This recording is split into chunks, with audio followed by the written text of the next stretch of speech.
I'm going to show you a fourth match between Showtime versus Serral during 2018 WCS Leipzig event final game. 2018 WCS Leipzig is the first of four events of the 2018 WCS circuit. Here you can see the map layout, the winners and the prizes that were given to those winners, the points, and the actual contestants here who actually managed to end up there, their team names, so people who sponsor them or maybe a team that they just would like to represent. Then we go to the notable participants and the group stages. All of these have already been played. You can take a look, stop the video, see where your favorite player ended up, and here's the bracket right here. We'll be looking at the finals right here. Showtime versus Serral. You can take a look at the maps and the wins losses for those maps. You can see the result here. Here are a bunch of statistics of race, country, region. There are also map statistics here, streams that you can watch, and external links, replays. You can download all those videos there. So this tournament 2018 Leipzig is just simply a event that makes up Starcraft World Championship Series. It's not the only event, there are quite a few events, and the best players out of those events end up competing in the final tournament. And so global finals right here, $500,000 in total. 8 players from the circuit, champions in standings, versus 8 players from Korea, champions and standings right there. Here you can see what exactly makes up Starcraft 2 World Championship Series, and you'll find 4 main events, 2 super tournaments for Korean events, and 3 GSL leagues. Now, the dates to be announced for the Starcraft 2 World Championship Series Global Finals, but we are certainly sure that this will make up only the best players from around the world, and it's also known as the World versus Korea. You can watch castings on AndYouLeftTheGame YouTube channel. You can find this channel by typing in AndYouLeftTheGame into the YouTube search bar and move on to the search here, where you could find the YouTube channel. You'll be prone to select one of these 2 channels. So one is AndYouLeftTheGame without blank space, another is AndYouLeftTheGame with the blank space. If for any reason you get one and not the other, so just for example, if AndYouLeftTheGame with blank space showed up, just click on it and it will take you to the overview, where you can simply very easily select featured channels and it will take you to the channel itself, or you can just very quickly press on AndYouLeftTheGame, go to playlists, and this is going to take you to all the playlists that you can watch, including the castings themselves. Now let's familiarize with the players that are going to place on the match for finals. The current result is favoring Serral. It's 3-0 for Serral. So if Showtime loses this match, it's all over. He won't be holding that cup. If he wins, then he's 1 loss away from losing the finals. And here we see that Showtime is Tobias Sieber, a professional German Protoss player who is currently playing for Arma team. His total earnings are over $180,000 overall, and his past moves back quite a few years, so he was considered to be a winner and a StarCraft 2 player for a long time. Here you can see his winning breakdowns that date to 2013, and some of these wins were extremely profitable. I'm sure he won a lot more tournaments, but we're only interested in the tournaments where he actually got paid. Here how he looks like. You can see his pictures here, this one during the interview. And now we'll be moving on to his opponent. He goes by the nickname of Serral. He's Juna Sotala, a Zerg player from Finland. And he made more than 132,000 euros over the years playing StarCraft 2. His legacy dates back to the Heart of the Swarm, and he consistently won all kinds of tournaments, as you can see here. He dates back to 2014, so he wasn't winning tournaments as early as his opponent used to win. And here's how he looks. Now let's move on to the betting section right here, and we'll find out that Serral was playing with odds of 1.67 versus Showtime at 2.23. That makes Serral the underdog and Serral the favorite in this game. And if you would have been betting for Showtime, you would have got 123% profit versus 67% profit for the Serral. Now that we know about the players and the tournament that they were playing in, let's move on to the game and take a look at the match itself. It looks like Serral will start by hotkeying these locations, and he decides to expand one base south and 2 bases east, and that would give him a total of 4 bases for the initial expansion plans. The last 3 games played between Serral and Showtime were super economy focused. Both players had almost completely no early aggression, absolutely no cheese whatsoever, and they only started to fight when they both had at least 4 bases and already high up in the cap.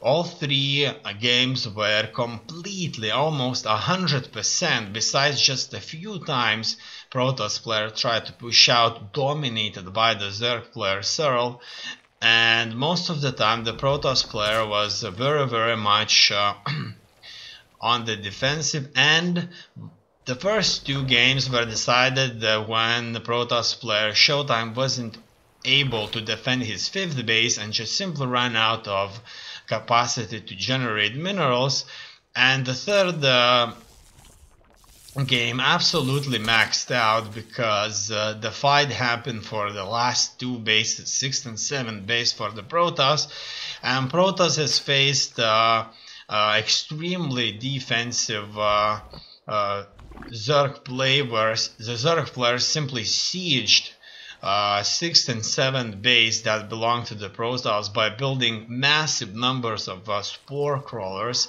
against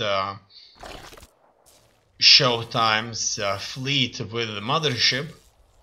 Most of the games that Showtime played, he relied on Carrier, Archon, High Templar with Storms and Immortals play. He used Zealots to harass, while Serral, the first 2 games, heavily played Lurker, Hydra, Corruptor play, and on the 3rd game he transitioned into Ultralisk Corruptor play, and Ultralisk Corruptor play just wasn't enough for Serral to win his third match as easily as he did the last time. So the last time, the third match was maxing out. All the mineral lines have been taken by both players, and in the very end both of these players didn't have that much money in the bank. However, Serral has showed that Zerg can at any point in time rebuild his army with like 60 larvae available. Now this time we see that the Zerg is scouting around, but both players are focused on building up their naturals, expanding. However, look at that, it looks like this is the first early aggression to see. So it seems that finally the Zerg player decides to initiate some early aggression and not back out. He will try to deny Protoss the ability to build himself a third base, and moves up with the drop. It looks like one of the drop lords will be wiped out, but not before he sends in a lot of Zerglings. Obviously this push was a complete disaster because those air units that belong to the Protoss player have been able to defend. However, some of these Zerglings may get into mineral lines, and if the probes attack Zerglings, they would certainly win against the Zerglings. However, only one Oracle was able to take out. So we are seeing a super high level cheese play right here, and Zerg player is using its Zerg ability to build large number of Zerglings very quickly on, using 3 bases, make a drop into enemy's natural base, try to fight away the wall. Will probably just in a matter of seconds see Baneling's Nest. However, that may not happen, but previously in the match 3, the Zerg player Serral has used a Baneling Zergling attack, and that worked out not very well because the storms won't have any problem dealing with that,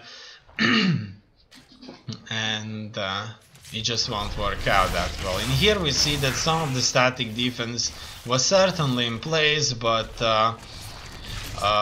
it won't do much against 3 airplanes, so that's 2 oracles and a phoenix. However, unfortunately for the Protoss player, he wasn't attacking a fully saturated Zerg hive. It was only a hive with a few drones, and that was just simply a disaster, losing all that oracle health. So and gaining absolutely nothing really, because they had to take out like 10 drones or so. Those 2 oracles had to just wipe through those drones like you would with a hot knife through the block of butter. Now we see that Zerg is still on the aggressive side, but his aggression will steam out the way because those oracles together with the depths won't have a problem killing a batch of Zerglings here. It seems that this game is very different because the Zerg player decided to go for an early aggression and not decide to expand up to 4 bases before any aggression is on its way. Now the Zerg player here tries to deny Protoss an ability to open up a 3rd base. However, it seems that the Zerg is just focusing way too much on the economy and not nearly enough on troops, and in turn the Protoss is able to just simply build up with troops. It's cornered the Protoss player, so he builds himself an army, moves into a Zerg area with Archons, Adepts, Stalker, Zealots, Phoenix, Oracles, and just simply tries to do as much damage, preferably take out a hive. However, those massive number of links supported by a speed upgrade, queens, had absolutely no problem dealing with all that aggression. So obviously Zerg player is one hive ahead. However, their income is very much the same.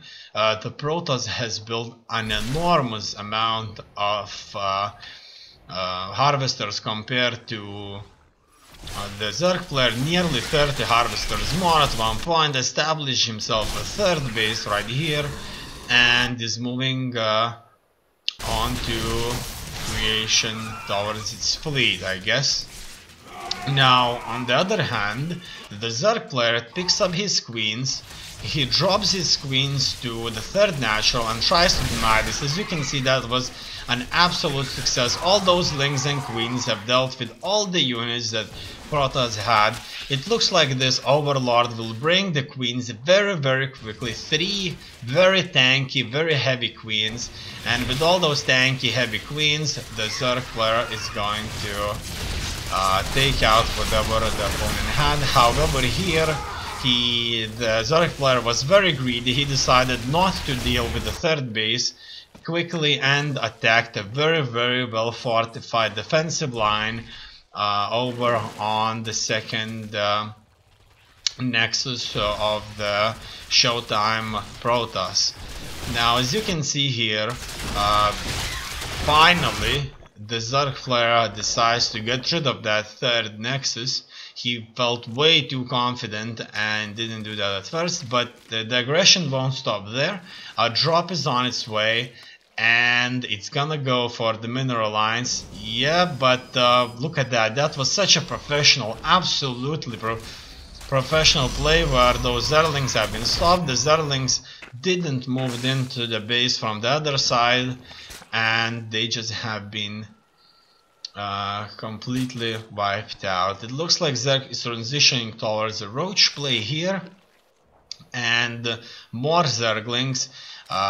He's not expanding that much, but now finally he moved on for that fourth hatchery. Actually, as you know, the fourth hatchery costs as much as any other command center or nexus out there, because you have to pay 50 minerals for the drone, 300 minerals for the hatchery, and then you have to buy additional drone to replace the drone that built the hatchery, so that you could consistently mine more money, because you need a large number of workers. Now, as you can see, both of these workers with 3 naturals have approximately 55-56 workers, so it looks like that's the meta for the mid game. 3 bases, you have to have 55-56 workers, no more, no less, and this is where both players stand on this. As you can see, overlords are placed strategically by Zerg over the entire map, and this would give the Protoss player a truly incredible gift if they could just simply be killed off by like 4 or 5 phoenixes consistently, quickly. All these overlords are spread out around the map just for the taking, and normally Serral would keep them close to his base, but not this time. This time he wants to see as much map as possible. And so far so good. It's very quiet. The unit compositions are very different. This isn't a sort of a super economy based macro style game. This time the Protoss player does not have a massive fleet, and the Zerg player is not building solely Hydralisk lurkers or Ultralisk units with corruptors. No, this is I would say a standard league game with a proper early aggression, consistent drops, some kind of a super cheese that would give you that extra 30, 34, 25 points for your league standing. And it's what I would say a standard, real standard game, not something like first 5 bases built before any serious aggression is taking place. I think that in these kind of games right here, in these real games, if for example there's a massive loss of army, then it's game over, because if a Protoss player can tear through this right now, then he wouldn't have a problem moving into one of the hives, destroying them, and in this way denying Zerg an ability to expand further. It seems that this time right here the Zerg player is not ahead of the Protoss player as much as it used to be. However, the Zerg is making a little bit more money. Serral wasn't seeing Protoss army just yet, so that's very strange because the Protoss was very much on the defensive during this entire game. And let's see what's happening further. Serral's forces are being split into two, and one force attacks in the south-west corner base, and the other force will either reinforce the attack or move on to the third base. Let's find out what's happening here. The composition is Roach Lurker on his bigger batch of troops, and these fighters are being just simply destroyed by all those storms. It seems that the Zerg player has been very unlucky in this engagement.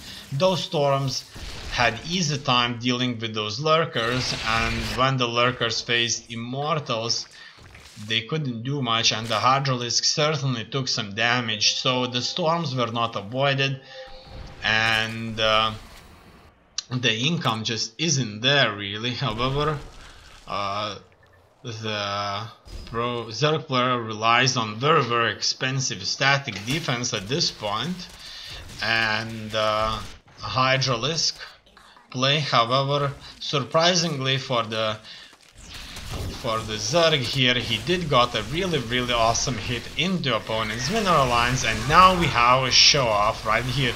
Showtime versus Serral, a massive fight.